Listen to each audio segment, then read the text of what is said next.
Juan Kapitulo 6, versikulo 35. Si Jesus miingon kanila, "Ako mao ang pan nga naghatag sa kinabuhi.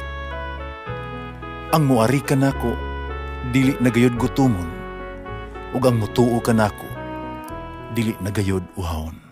Ang mga puno Pan sa kinabuhi.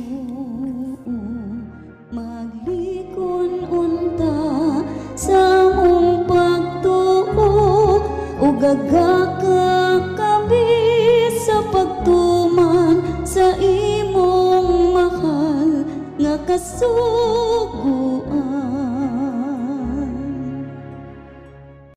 Ang ginuman na kaninyo, ang Santos Ebanghelyo sumala ni San Lucas. Inisigwiran si Jesus usa ka sabingay ngadto sa nakadungog niini. Netong tungura hapit na si Jesus moabot sa Jerusalem. Naginahuna ang mga tao nga hapit na mapakita ang gihirian sa Dios. Musamingon siya, "May usa ka tawo nga harianon nga miadto sa saka layong nasod aron himuong hari. Unya, napauli siya sa ila. Sula pa siya mugikan, ipatawag niya ang iyang napulo kasulugoon. Gatagan niya og tasatagsa kanila og kwartang bulawan, ug giingnan sila. Ipatigayon ninyo kining samtang wala ako dinhi. Apan ikasilagan siya sa iyang mga katigilungsod. Busa nagsugo sila mga tao sa pag-apas kaniya, mas pag-ingon, dili kami gusto nga kining katawhana mo'y maghari kanamo. Apan siya nahimong gayong hari, unya mi pauli. Gipatawag dayon niya ang iya mga sulugoon nga gihatagan niya kwarta. Masayra niya, aron masayra niya kung pila ang ilang naganansya.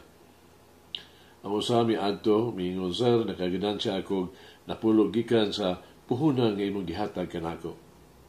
Namingon ang taong halang dun, "Maayo buutan kang sulugoon. Sanlit kasaligan ka man sa gagmay mga butang, pialan ko ikaw sa napulo ka siyudad." Miyato sabay kaduhang sulugoon, namingon, "Sir, naganansya ako 5 gikan sa puhunan nga imong gihatag kanako." Nagalon miingon kaniya, "Pinayalan ko ikaw og 5 kasad ka siyudad." Katulong sulugoon miadto kaniya miingon, "Sir, aniyang imo ang kwartang bulawan, giputos ko gid kini og panyo. Kinahadlok magud ko kanimo, tungod kay ikaw istrikto ra badyo kaayo. Nagkuha ka sa dili mao nga imo, nag-ani ka sa wala nimo ibugas." Miingon siya sa iyang sulugoon, "Wala ka hinungdan. Gamiton ko ang imo mga kagulingong pulong sa paghukom kanimo. Say ka man di ay nga ako istrikto kaayo. Nagkuha ko sa dili ko yung nag-ani, wala ako ipugas. Ngano nga akong kwarta wala man nimo ito deposito sa bangko. Makaduwat unta kini og mga tubo sa akong pagbalik." Nya miingon siya, "Ito nagtindog dito. Kuha ninyo ang kwarta nga naa kaniya, ihatag nato sa masugoon nga may napulo ka kwartang bulawan." Mingon sila kaniya, "Pan sir, doon naman siya napulo ka kwartang bulawan." Nimitubag siya, "Sultihan ko kamo, ang tanan nga anaa, iya dungagan. Apan siya nga wala gayo iya, bisan pa ang jutay nga naa kaniya, kuhaon gayod." Nan karon mahitungod sa akong sulugoon, sa akong mga kaaway, nga di gusto nga ako maghari kanila, nada sila dinhi, pamatya sa akong atubangan. Si Jesus misulti ni ini, ug unya ni padayon siya ngadto sa Jerusalem, ug nag-una kanila. Ang Ebanghelyo sa Ginoo. Pasalamati ang Ginoo, kay siya maayo, ang iyang gugma mulungtad hangtod sa kahangturan. Pasalamati ang Diyos sa tanang mga Diyos. Ang iyang gugma manungtanon, pasalamati ang Ginoo. Sa mga Ginoo ang iyang gugma manungtaron.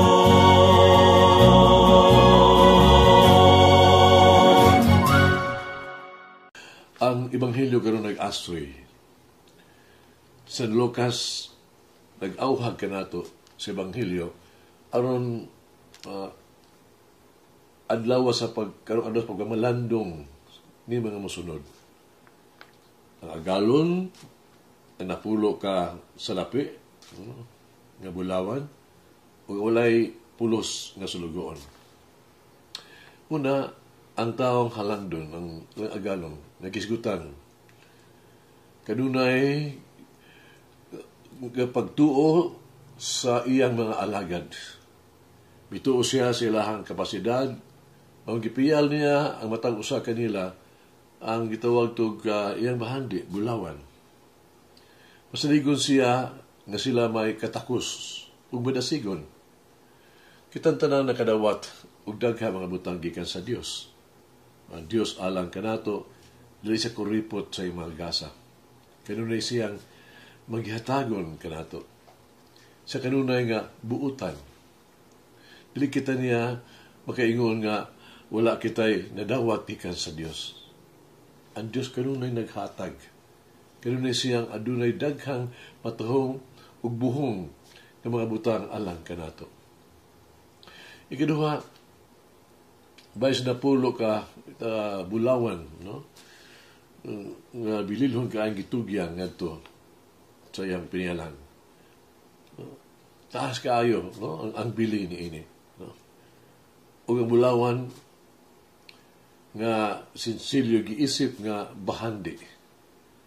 Kung unsa ang gihatag sa Dios, kanunay alang sa tuang kaayuhan ug kini ang labing kaayo alang makaayo alang kanato.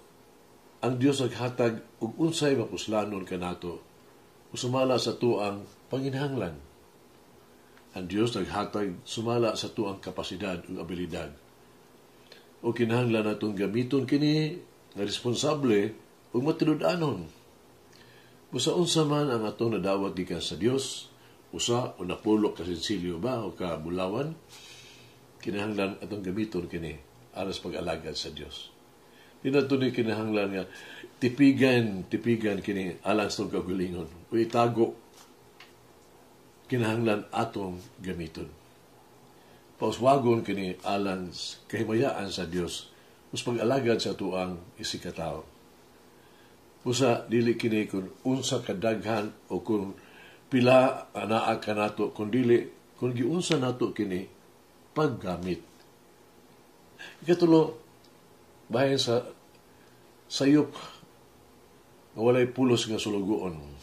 Tawag ito hinungdan nga sulugoon. Wala siya masulay nini pag patubo.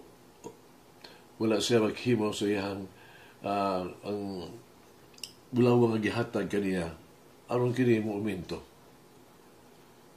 Ang iyang kahadlok sa lang ng tao sa iyang agalon nakaparisal kaniya ngadto sa pagkawalay lihok. Ang iyang kahadlok nagapahadlok kaniya sa pagparingkamot o paglahutay o sa pagtrabaho.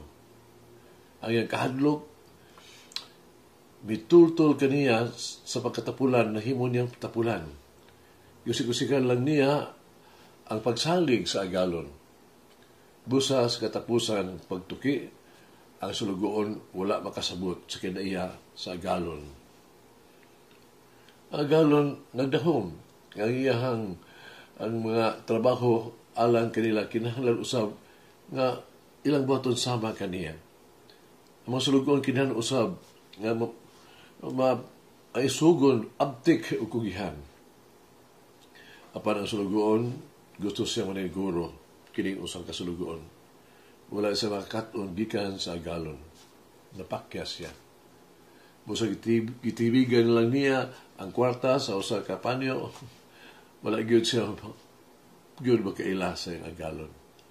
Karon, sa itong kinabuhi o sa tuong tumong, kinahanglan ipasunod ang atong agalon sa Jesucristo. Ato siyang sundon. Kita kinahanglan nga mailhan usab uban kaniya. Nga si Jesus ang ato ang agalon nga mapasayloon na usab kita nang inahanglan. Ingon siya na higugmaon ug maluluyon busa kinahanglan nato sang sundon siya. Ingon siya si Jesus mialagad ug miluwas mausab kini kita kinahanglan sa moalagad ug miluwas sa atong isikatawo. Kailan kita magkaiusa kita kang Jesus. Usa uban kaniya. Ug gihatag o gibuhat ni Jesus ngadto kinahanglan gamiton sa pagpaambit alang sa uban ug alang sa iyang himaya. May sugilanon, usa ka adlaw ni ana, may pila ka mga bato mihangad sa mangitngit ng kalangitan sa gabion. Dito nakita nila ang matahong nga mga bituon nga misidlak. Maayo unta nga mapulihan ko namo ang mga bituon. Nangandoy sila. Ang mga bato, nag-ingon sa isig usa. Reklamo sila sa isig usa. Kasina ba? Nagdamgo sila na ito makapuli sa bituon. Niya ang Ginoo natandog. Ibutanan niya ang mga bato. Kung unsa mahimo niya alang kanila, yung sila mihangyo sa Dios. Pagtugot kanila sa pag-ilis og dapit ba? Uban sa mga bituon. Nagitugutan sila sa Dios silang hangyo. Sa dihang ang tanang mga bato tuan nas taas dito sa langit. Sa lugar sa mga bituon, ilan nakita ang mga bituon nga nagsidlag lang gihapon dinhi sa yuta. Sila mismo ang napaghapon sa kangit-ngit. Ni nagkaamgo sila nga dili kun unsa, dili kun asa sila, apan kinsa ug unsa sila nga nahimo sa kalainan. Sa ingon dili kun unsa kadaghan ang anaa kanato, pag unsa nato paggamit niini. Hagit sa kinabuhi, nagbubungahon ba kita alang kang Jesus? Nagmatulunganon ba kita kaniya? Naghata ba nato kinato siya balik kay Jesus at tanang dungog ug himaya? Pag-ampo kita. O akong hinigugmang Jesus, akong Ginoo ug akong Dios, ikaw misalig kanako ug misalig sa mga tao sa akong pag-atiman. Giyaya ko nga dili sila mawala, dili sila mapakyas.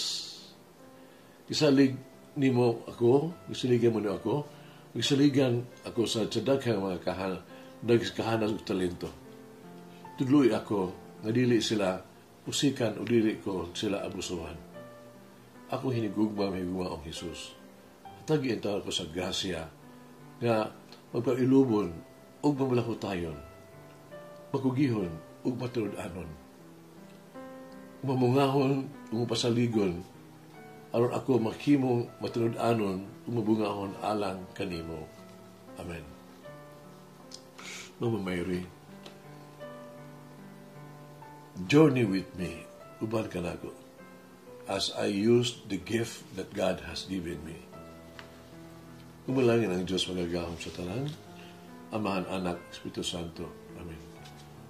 May the Lord of the divine mercy bless us all, heal us from all diseases and suffering.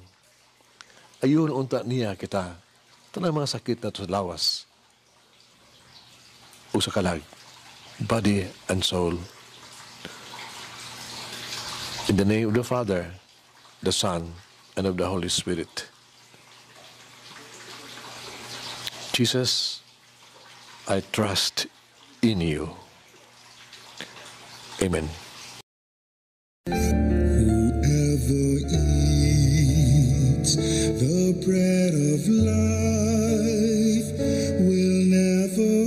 hunger, says the Lord.